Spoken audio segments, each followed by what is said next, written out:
Question number 32.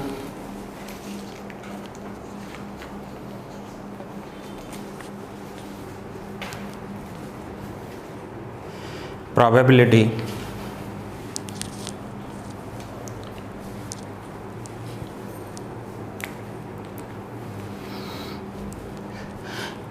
If an experiment, two event A and B can happen, probability of A 0.4 and probability of B X, and if probability of A union B is 0.7, find the value of X when first A and B are mutually exclusive and second A and B are independent. Now first point, A and B are mutually exclusive. तो first point लिखेंगे आप, when A and B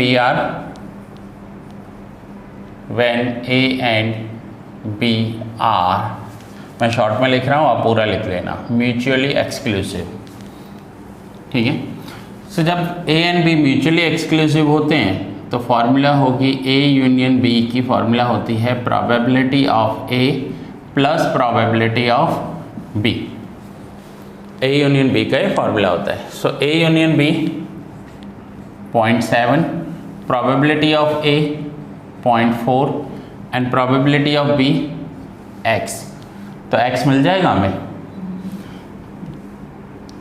क्या करेंगे 0.7, ये 0.4 left hand side ले आएंगे तो minus हो जाएगा, इज इक्वल्स टू X।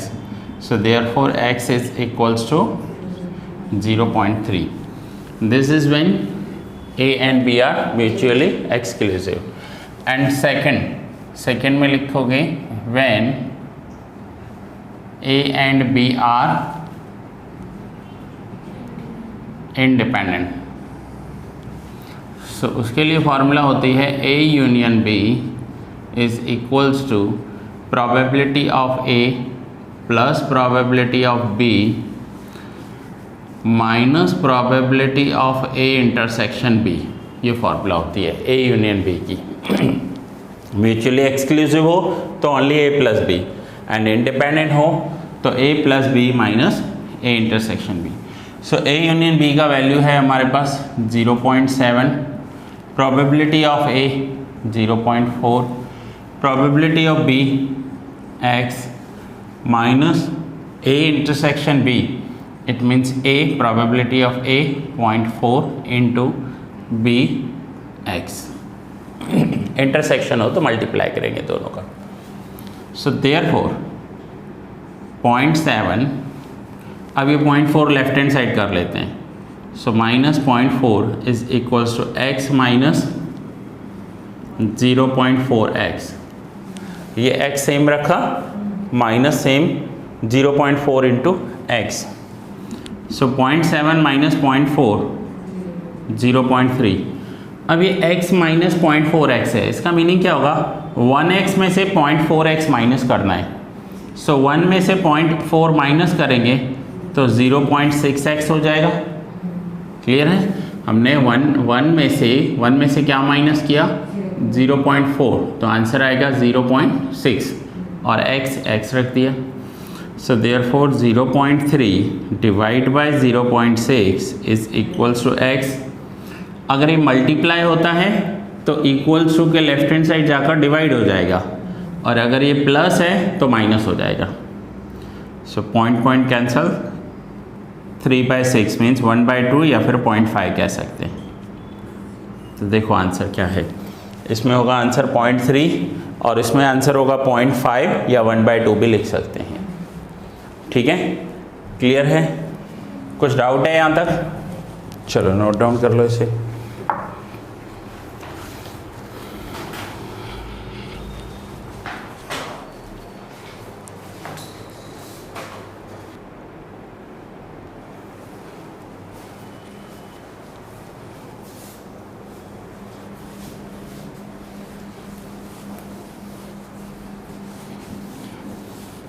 देखो थोड़ा सा डीप में समझते हैं थियरी को। कि म्यूचुअली एक्सक्लूसिव होता क्या है। तो आप आगे आ जाइए, जहाँ पर आपको ऐसे दिया हुआ है, ये इमेजेस दिए हुए हैं, पिक्स दिए हुए हैं। तो म्यूचुअली एक्सक्लूसिव को समझते हैं क्या है। तो देखिए म्यूचुअली एक्सक्लूसिव मीन्स ऐसे होगा, ये है ए, ये है बी, ये है यूनियन। अब A B and union, suppose करो कि ये एक स्कूल के स्टूडेंट्स हैं। कुछ स्टूडेंट्स ऐसे हैं जो क्रिकेट खेलते हैं, ठीक है, और कुछ स्टूडेंट्स ऐसे हैं जो अदर गेम खेलते हैं। कौन सी होती है? से एग्जांपल वॉलीबॉल। तो ये दोनों अलग अलग हैं, तो that is mutually exclusive and exhaustive events. फिर दूसरे स्कूल में क्या है, ये A union B minus intersection क्या होगा, ये यू है, इसमें ऐसा होगा ए बी। अब ये ए सिर्फ क्रिकेट खेलने वाले स्टूडेंट्स, बी ओनली वॉलीबॉल खेलने वाले स्टूडेंट्स, और इंटरसेक्शन में क्या होगा, क्रिकेट एंड वॉलीबॉल बोथ खेलने वाले स्टूडेंट्स, यानी वो ऐसे स्टूडेंट्स हैं जिनको दोनों आते हैं।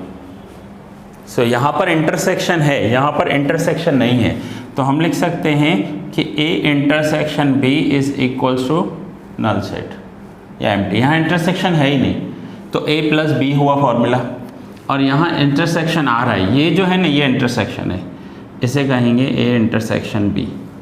तो इसमें है वो, यहाँ पर नहीं है।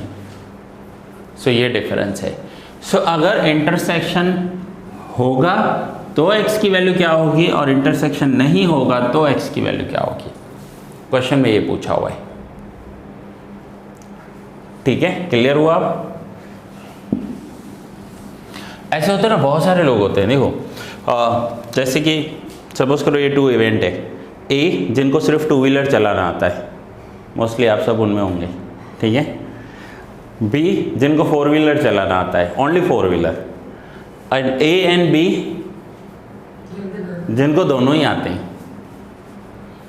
अब सपोज करो किसी ने ऐसे आप बोलोगे ऐसा कैसे हो सकता है, सपोज करो कि किसी का एज 40-45 है और उसने बचपन में कभी साइकिल सीखी नहीं थी।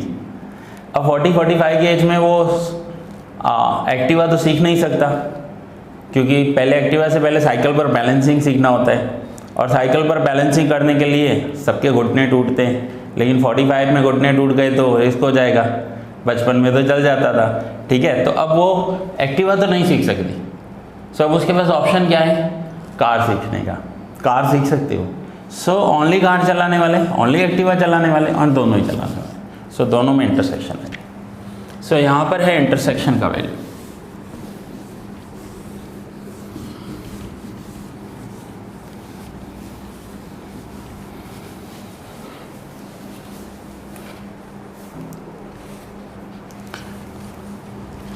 सो अगर इंटरसेक्शन है तो फॉर्मूला अलग हो जाएगी, और इंटरसेक्शन नहीं है तो फॉर्मूला अलग हो जाएगी। नाउ हम करेंगे question number 37।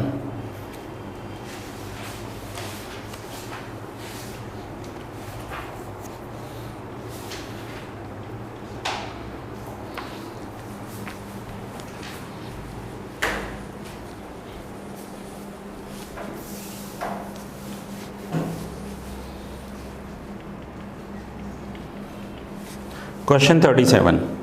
If A, B and C are 3 mutually exclusive and exhaustive events, and 2PA is equals to 3PB is equals to 4PC, find B union C.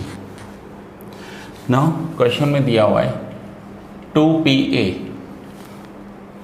is equals to 3PB, एक तो ये point दी हुई है, और ऐसा भी दिया हुआ है, क्या हम इसे ऐसे भी लिख सकते हैं ना, 2PA is equals to 4PC, क्योंकि सब इक्वल ही है। तो हम सबसे पहले क्या करेंगे, हम A, B और C का वैल्यू चाहिए, प्रोबेबिलिटी ऑफ A चाहिए। प्रोबेबिलिटी ऑफ A क्या होगा, प्रोबेबिलिटी ऑफ B क्या होगा, एंड प्रोबेबिलिटी ऑफ C क्या होगा। अगर ये तीनों प्रोबेबिलिटी मिल गए तो बी यूनियन सी कैलकुलेट करना इजी हो जाएगा, बट ए बी सी का वैल्यू ही नहीं दिया हुआ है। इसमें इन्होंने दिया है कि 2PA is equals to 3PB and 2PA equals to 4PC। So therefore हम यहाँ पर ऐसा लिख सकते हैं, अब हम B को है ना A में कन्वर्ट कर देंगे। 2PA divide by 3 is equals to PB। हमने क्या किया, 3 को डिवाइड कर दिया तो B की वैल्यू मिल गई। अब C में भी ऐसा करेंगे, 2PA divide by 4 is equals to probability of C। Now question में देखो क्या दिया हुआ है, A B C कौन से इवेंट्स हैं, A B and C are mutually exclusive and exhaustive events, ऐसा लिखा हुआ है। Now mutually exclusive and exhaustive अभी आपने किया, वहाँ पर क्या होता है, probability of A plus probability of B plus probability of C is equals to 1 हो जाएगा, अगर ये mutually exclusive and exhaustive events हैं। अब हमारे पास ना A की वैल्यू अवेलेबल है, ना B की वैल्यू अवेलेबल है और ना ही C की वैल्यू अवेलेबल है, बट उनका कंपैरिजन दिया हुआ है। अब हम इसमें क्या करेंगे, probability of A plus probability of B की जगह क्या लिख देंगे, 2 probability of A divide by 3 and probability of C में क्या लिख देंगे, 2 probability of A divide by 4 is equals to 1। हमने क्या किया, A B C को सबको A में कन्वर्ट कर दिया, अब हमें A की वैल्यू मिल जाएगी, यहाँ डिवाइड में कुछ भी नहीं है तो 1। चलो नाउ डिवाइड में 3 है एंड 4 है, तो मुझे बताओ LCM क्या होगा, हाँ 12 होगा। सो 12 LCM ले लेते हैं, 12 डिवाइड बाई 1 इंटू 12 PA, यहाँ पर क्या होगा, 12 by 3 4 into 2 8 probability of A, 12 by 4 3 into 2 6 probability of A is equals to 1। Anyhow आपको क्या करना है, आप अलग अलग भी कर सकते हो, कैसे देखो, अलग ऐसे करना, probability of A divide by 1 को 12 से मल्टीप्लाई कर दो तो 12 PA ही आएगा, फिर 2 बाई 3 PA है, 2 बाई 3 प्रोबेबिलिटी ऑफ A। अब इसे 12 से मल्टीप्लाई करना हो तो क्या करेंगे, 3 1 जा 3 4 जा 4 इंटू 2 8 PA आ गया। फिर यहाँ पर 2 by 4 probability of A into क्या करना है 12, सो 4 1 जा 4 3 जा 3 इंटू 2 6 PA।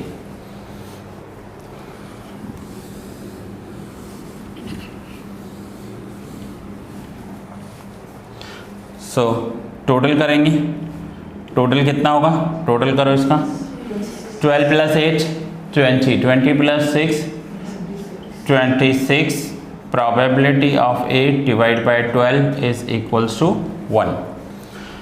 अब 12 को मल्टीप्लाई करेंगे, 12 को राइट हैंड साइड ले जाएंगे तो क्या हो जाएगा, multiply, so probability of A is equals to 12 into 1 12 divide by 26, so therefore probability of A क्या हो जाएगा, तो 2 का टेबल लगाओ, 6 जा,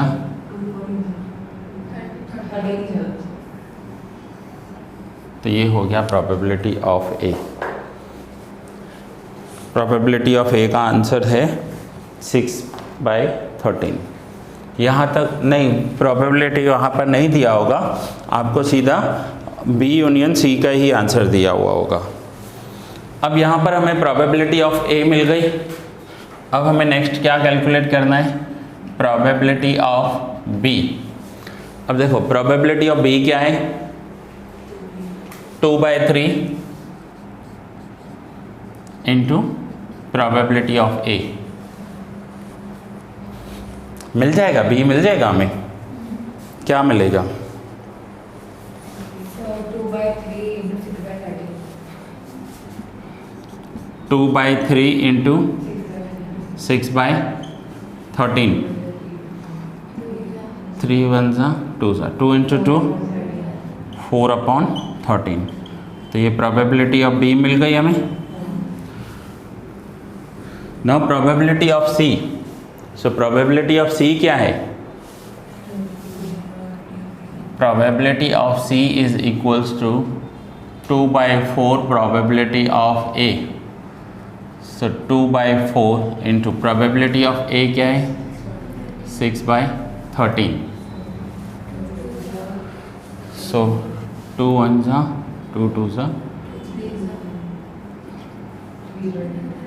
3/13, ये मिल गया प्रोबेबिलिटी ऑफ सी। सो देखो इन्होंने क्या किया था, इन्होंने कंपैरिजन दिया था 2PA equals to 3PB and 4PC। तो हमने पहले क्या किया, B को भी A में कन्वर्ट कर दिया, C को भी A में कन्वर्ट कर दिया।